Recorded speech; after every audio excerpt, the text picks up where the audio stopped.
Good morning, everyone. Let's do some prayers. Om Guru Brahma, Guru Vishnu, Guru Devo Maheshwara, Guru Sakshat Parbrahma, Tasmai Shri Guruve Namaha. Om Bhur Tat Savitravarenyam, Bhargo Devasya Dhimahi, Dhiyo Yo Nah Prachodayat, Astoma Sadgamya, तमसो मा ज्योतिर्गम्य मृत्योर्मामृतं गम्य ओम सहना भवतु सहनौ भुनक्तु सवीर्यं कर्वावहि तेजस्विनावधीतमस्तु मा विद्विषावहि ओम शांति शांति शांति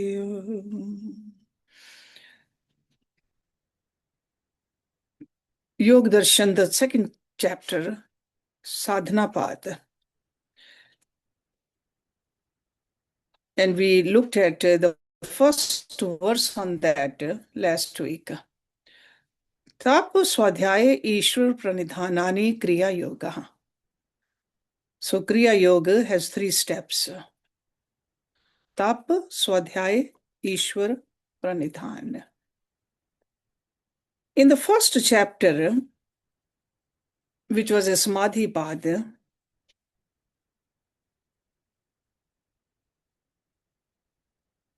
we learned different kinds of Samadhis.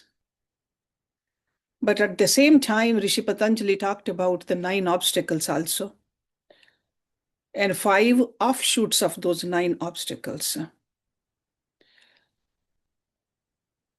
By explaining that, he provided a solution for overcoming those obstacles. And the solution is available only to those who have already arrested the mind's wrong tendencies. So that means Samadhi is available only to those who have risen above disturbed, stupefied, distracted mental states, have cultivated a one-pointed, still and peaceful mind.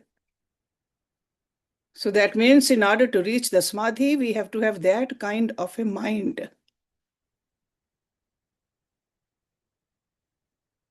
Here in Sadhana Pad,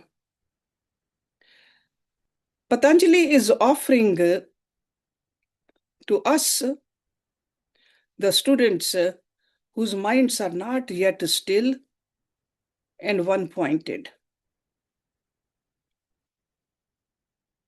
So that's why it's called a Sadhana Pad. It is for those whose willpower and determination are relatively weak and whose faith, vigor, retentive power, stillness of mind, and intuitive wisdom is somewhat compromised. So the practice of yoga described in this chapter leads to Samadhi by weakening the kleshas, afflictions, because those afflictions are the primary cause of the obstacles and the pain and sorrow they give us. The most powerful form of misery is shok, sorrow, grief. And where does that arise? From worry, from fear, and from a sense of powerlessness. By the time we reach this state of misery, we have damaged our rational mind. We are lost. We feel empty. And sometimes we feel hopeless. What is the use of all that? This state of mind is sustained by our strong identification with the worldly objects and relationships. Because we are convinced that worldly objects and our relationships with them are real and we are incomplete without them. And we feel devastated. And this sense of devastation contains the seeds of sorrow and grief. So the ultimate remedy lies in the understanding the dynamics of afflictions and eliminating them once and for all. That's why the next 13 sutra, because in the sutra number 2, he is telling us how to weaken these afflictions. Because afflictions are the cause, which are called kalesh. But then after that, he's going to elaborate on the nature of the afflictions, how they pulsate deep in our mind, and how this pulsation facilitates the relationship between cause and effect, and setting the stage for our past actions to bear fruit. So very important to understand this topic of kalesh, affliction. Let's look at verse number 2. Samadhi bhavanartha klesh tanu karan artha. Samadhi. Samadhi is the highest state of that spiritual absorption. The goal of an aspirant, samadhi. Bhavna. Bhavna is a notion. To make happen. Artha, meaning or objective. So together, samadhi bhavanartha artha means to induce a state of total mental stillness. Klesh tanu karan artha. Klesh is the afflictions, the source of bondage. Tanu karan, the process of weakening or minimization or even eliminating them. But if they're so strong, we got to weaken them first, and then we have to eliminate them. Tanukaran, artha, objective, or the goal. So together, this compound word means with the objective of minimizing the source of the afflictions. Cha means and. So the objective of Kriya Yoga, and by now we know what Kriya Yoga is, Tap Swadhyay Ishwar Pranidhan. So the objective of Kriya Yoga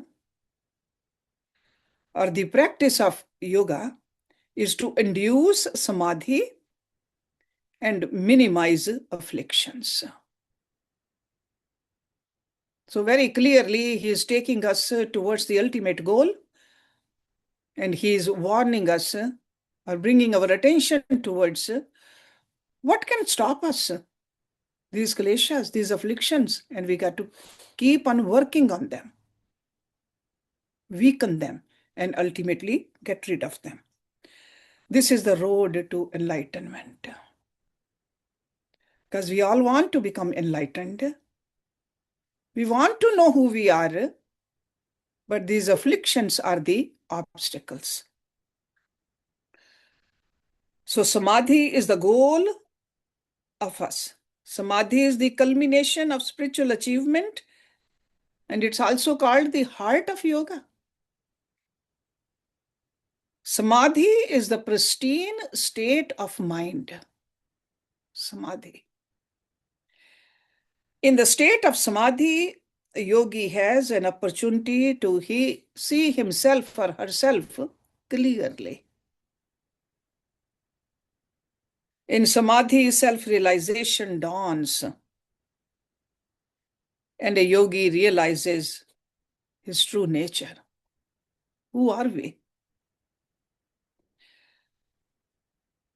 And what is our relationship with this absolute reality? With the help of samadhi, we will know our relationship not just to the absolute, but why are we here? What are our roles to play over here? And ultimately, the totality of the truth pertaining to our core being and the vast universe, which exists in our mind. And also the world outside of also becomes clearly visible. And this is what we learned in the last chapter. But this chapter, which we have started, which began with the introduction of Kriya Yoga, it presents a samadhi in a somewhat different light. This great guru, Patanjali, is concerned with creating an atmosphere conducive to attaining to this state of samadhi.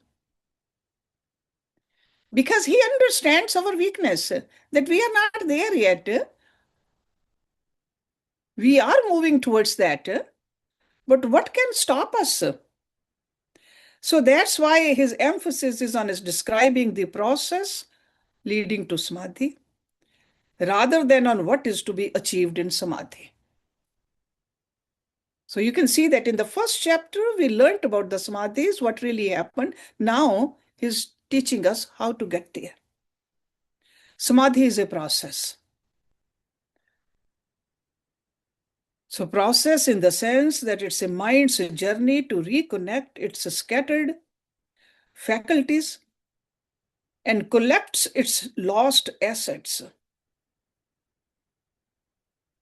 Each step of this journey furnishes the mind with the means and tools to undertake the next step.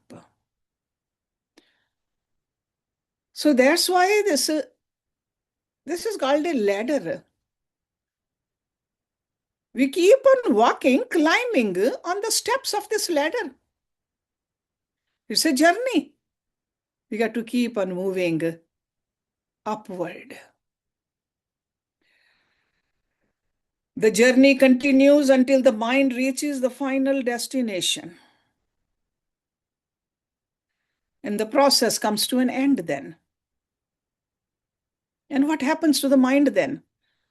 Mind rests in a state of equanimity.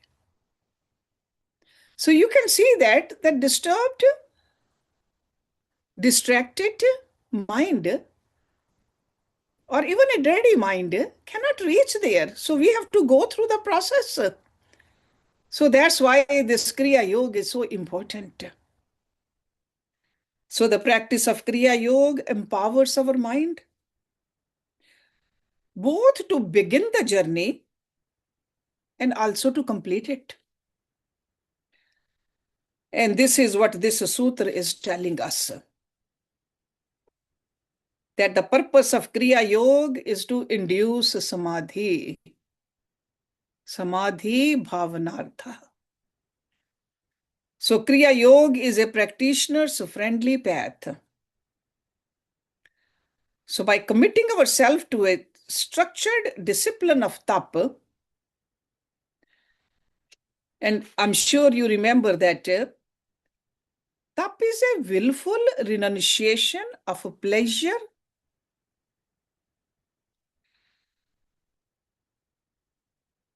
from this objective world and moving towards the spiritual enhancement. Willful. You decide. It's not a punishment. Punishment is when somebody else gives it to you. Tap is a willful practice. So when we commit ourselves to a structured discipline of tap, we detoxify our body, make our limbs and organs strong and energetic. We got to learn to increase our stamina. Because that's how we minimize our chances of falling prey to sloth inertia, and procrastination. We make lifestyle changes in steps. As part of practicing austerity, tap, for example, we can gradually adopt a healthy diet, the right set of exercises, and the habit of going to bed and waking up on time. Those are all parts of tap. And we learned with Swadhyay, we can make a realistic assessment of our current circumstances. And we can decide to bring changes at a pace which is manageable. Swadhyay. We study ourselves. We reflect on what we learned in the scriptures. How much we are following. How close we are to that truth. And by cultivating firm reliance on Ishwar Pranidhan, we exercise our willpower while enjoying the virtue of contentment. Ishwar Pranidhan. So in this sutra, Patanjali makes it very clear that it is only through a well-defined practice of Kriya Yoga we can reach a state of equanimity.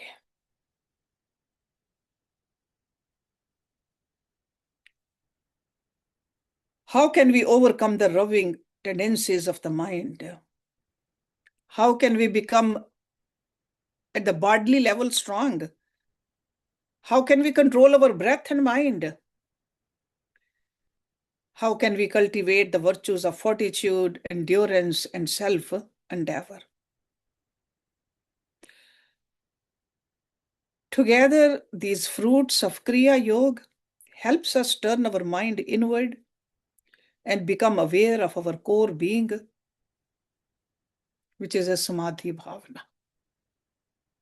So this is what this sutra is telling us. The Samadhi induced by the practice of Kriya Yoga automatically begins its work deep in the interior of our chitta, deep recesses of our chitta. Because this mind field, which is called chitta, is vast.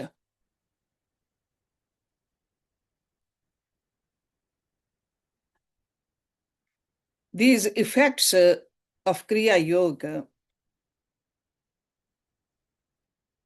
weakens all these obstacles, weakens.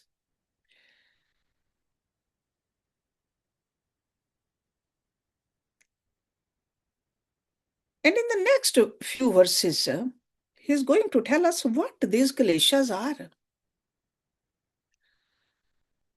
Because emerging from the practice of Kriya Yoga directly blocks the functions of, first of all, avidya, which is the root cause of all the afflictions. And avidya means lack of clarity, incomplete or distorted understanding.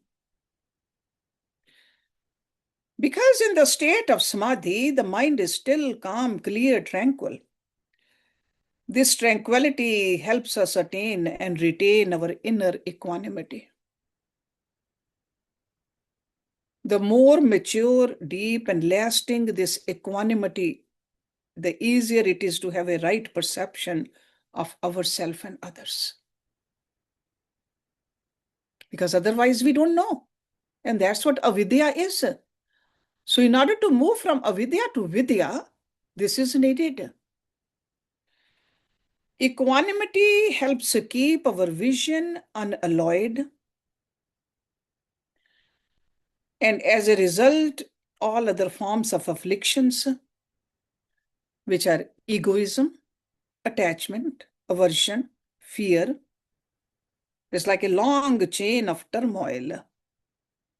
Because they are all connected. That's why it's called a chain. They all arise from avidya. And once we practice Kriya Yoga, all of them, they lose their power over our mind. So in the next few verses, Rishi Patanjali is going to explain how lack of understanding is the source of our inner unrest. How, in order to overcome this inner unrest, we labor to know our true nature. And how our inability to know who we are and what our relationship is with others breeds an unending chain of suffering. And ultimately, how the phenomena of birth and death is propelled by the inherent desire of the soul to know itself in its purity, in its perfection. So deep down, we know who we are, but we are not sure. We want to experience it. We want to know it, who we are. Where did we come from? Where are we going? So that's why it's very important to practice Kriya Yoga in order to weaken and ultimately eliminating all these kleshas, so that we can rest in that state of samadhi. In the next verse, he is giving us the list of these kleshas. Verse number 3. Avidya, smita, rag, dvesh, abhiniveshaha, kleshaha. Avidya, the lack of knowledge, limited knowledge. Distorted understanding. That's another way to understand this avidya. Asmita, I amness. Limited sense of being is asmita. Because from avidya, lack of understanding, we just define ourselves. We define ourselves as the body or the mind or the achievements. That is asmita. So it's like experiencing oneself in isolation from one's fullness. That's asamita. Rag, attachment. That is a binding force of desire, rag. Or in simple terms, it's holding on to what appears to be pleasant. Rag. Dvesh. Opposite of rag is dvesh, hatred, aversion. And the last kalesh is abhinivesh. And again, this is a compound word. Abhi means from every direction, in every respect, abhi. Ni means completely. Vesh means penetrating. So abhinivesh means that which has entered or penetrated our entire being completely from every direction. That's why it's called fear of losing life, fear of death, abhinivesh. Okay, it has penetrated us. Klesh, afflictions, which afflicts our body, breath, and the soul, which really painfully pierces every aspect of our being. Klesh. And when he says kleshaha, that means plural. 5 of them. Distorted self-understanding, mistaken self-identity, attachment, aversion, and fear of death are the afflictions. So 5 kleshas, according to Rishi Patanjali, we are suffering because of this. Numberless forms originate from a restless mind. Although in our ignorance, we believe that it is suffering which makes our mind become restless. But there are so many different ways, and we cannot pinpoint. In order to move forward in the study of these sutras, it is important to understand which is the cause and which is the effect. Is it a mental restlessness or suffering?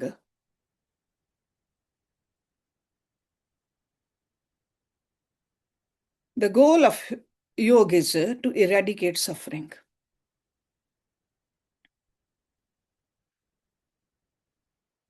We are familiar with the teachings of yoga and teachings of Ayurveda, some of you know.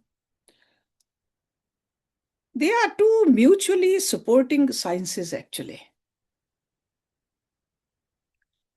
But when we look at yoga, it is more concerned with the lasting cure.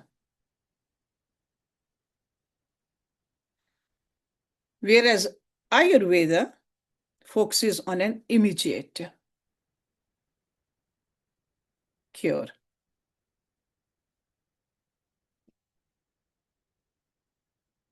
Yoga holds that unless the cause is removed, suffering will return. So that's why Rishi Patanjali is going deep into the causes of the suffering. He wants the cause to be removed. Ayurveda holds that once the symptoms are treated, the individual is made free from suffering, then he can look deeper into the cause. But here in this sutra, Rishi Patanjali is subtly reminding us that it is time to stop fooling ourselves.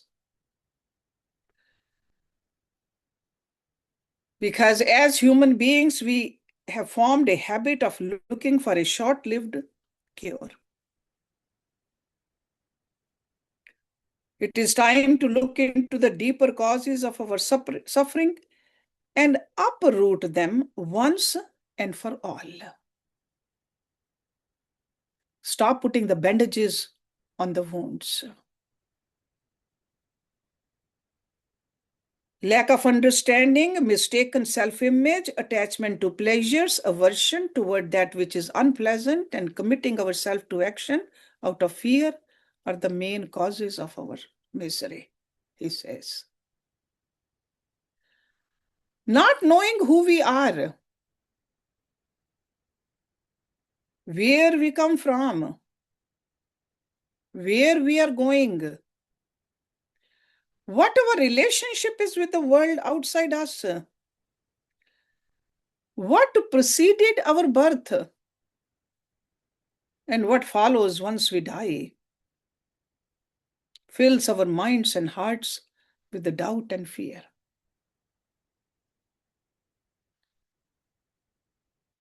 Our inability to withstand the pain caused by this doubt and fear forces us to hold on tightly to whatever it is we imagine ourselves to be.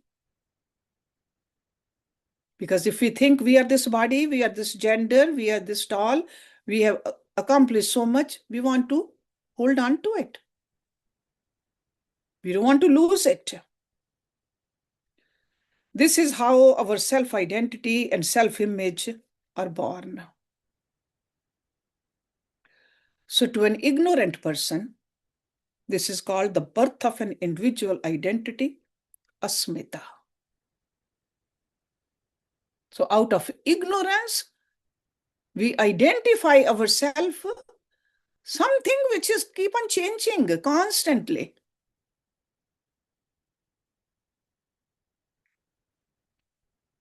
However, to a knowledgeable person, the birth of asmita is a spiritual death. Disappearance of knowledge pertaining to higher reality. So a knowledgeable person does not want to identify with this body or the possessions. Once our asmita, the self-image, self-identity matures, what do? We do everything in our power to protect it. And this is where the clinging to the life begins.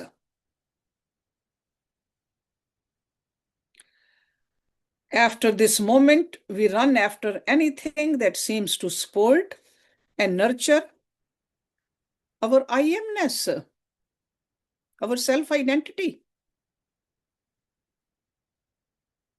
At the same time, we also endeavor to run away from anything that threatens our self-identity. And that's how the rag and the dvesh are born. Attachment and aversion.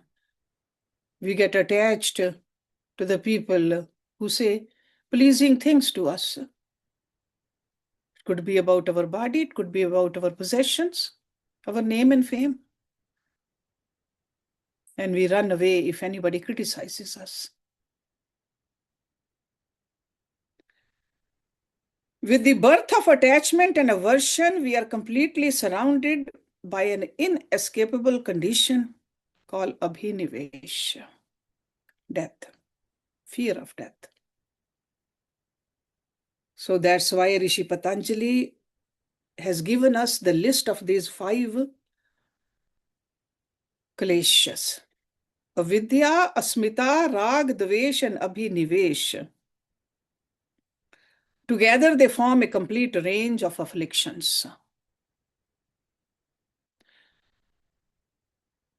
And unless we dive deep into the core of our being, discover these 5 major afflictions, and identify which of these 5 afflictions is the most fundamental, we will not be able to break the cycle. And we will not be able to find the cure for our suffering. See, we don't want to suffer, but we just immediately move towards something which is pleasant to us so that we don't suffer. But that is just a very temporary putting a bandage on a wound which needs complete cure.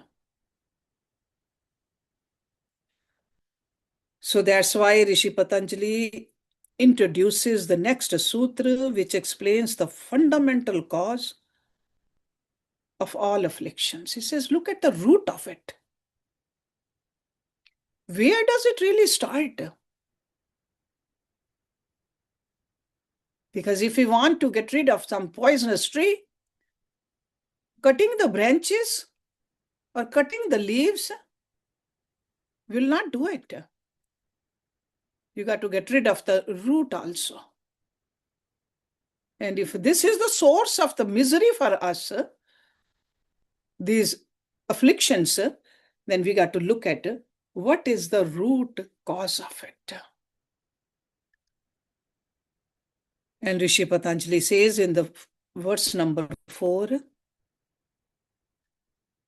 avidya kshetra utresham prasupt tanu vichin udara nam. Avidya, lack of knowledge, lack of self-understanding, or even a limited knowledge. Kshetra, ground, field, or it's a starting point. Utresham, upcoming, next, or proceeding. Prasupt, means fast asleep, dormant. Tanu means weak, barely alive. Vichin, broken, frequently interrupted. And Udara Nam, full blown, active, generous, Udara Nam. He says, regardless of whether they are dormant, feeble, disjointed, or active. Asmita, Rag, Dvesh, and Abhinivesh live in the deep soil of avidya. So that means the next four,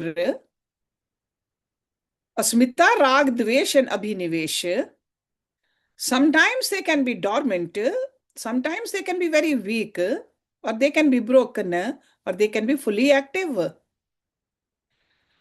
But they all of them live in the deep soil of avidya.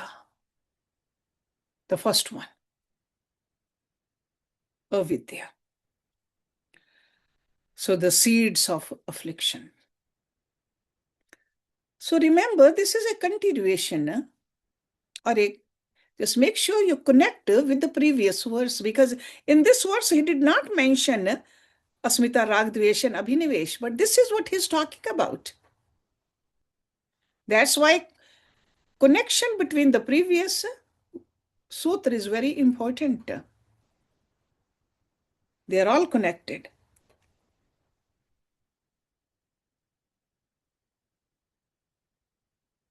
He is explaining that how they relate to each other.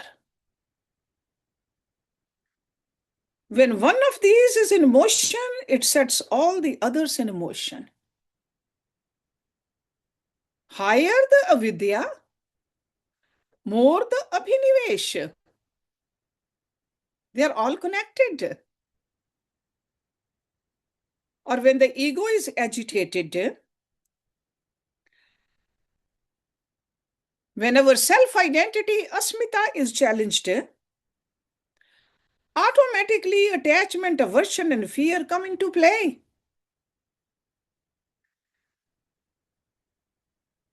And leading to confusion regarding to the essential nature of reality. That is how these afflictions feed, support, and reinforce each other. They don't live in a vacuum. They are all fully connected. They create a condition that puts the law of cause and effect firmly in place. So in this sutra, Rishi Patanjali, how their four afflictions are firmly rooted in the first. Remember that. And the first one is avidya, ignorance, if you want to just remember with one word, ignorance. So avidya is the ground for the other four. That's why it's very important to have clarity, have knowledge. Because the other afflictions, they are hidden deep inside avidya. Not only hidden, they are nurtured by avidya too. And when the conditions are right, they sprout, blossom, while keeping their roots buried deep in the soil of avidya. But if we learn how to uproot them, they cannot sustain themselves. So this is what the abhyas is, the yogic practice is. That's why he said that Tap Swadhyay Ishwar Pranidhan will help us. The Kriya Yoga will help us to weaken these kleshas. Avidya is an amazing mystery. Just like he's telling us that it holds all the other afflictions deep inside its heart and yet remains unseen and unknown. Its imperceptible, anonymous nature makes us believe that it does not exist. But this looks like non-existent avidya brings our ego, attachment, aversion, fear, and other offshoots from those too. Offshoots are what? Anger, desires, hatred, greed, which we are familiar with, into existence. They are all offshoots of that. Once they are in existence, we have neither the strength nor the insight to discover their cause.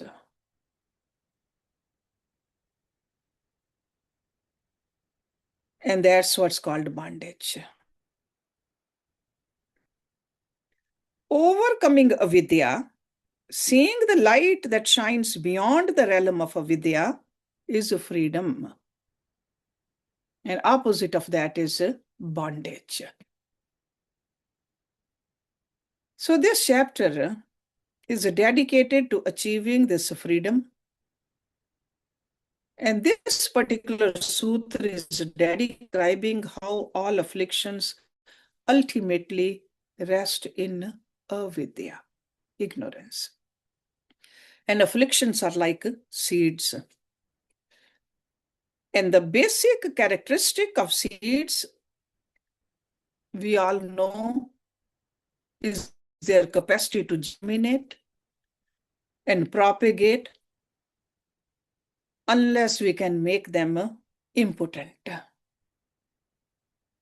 See, just like we roast the seeds, they are not capable of germinating after that. That's what we do with the tapa. Roast our seeds of afflictions. Because seeds could be high quality, low quality. But once we roast them, they cannot germinate. They become impotent. Otherwise, seeds can be kept in a jar or in a soil. And if they are not roasted, once they fall, they can fall on a rock also, crack also. But once they fall, they will definitely sprout.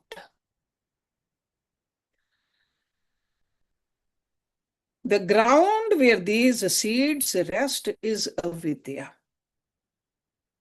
And when and how successfully the seeds will germinate is determined in part by the quality and inherent conditions of avidya, and in part by the quality and inherent condition of the seeds themselves.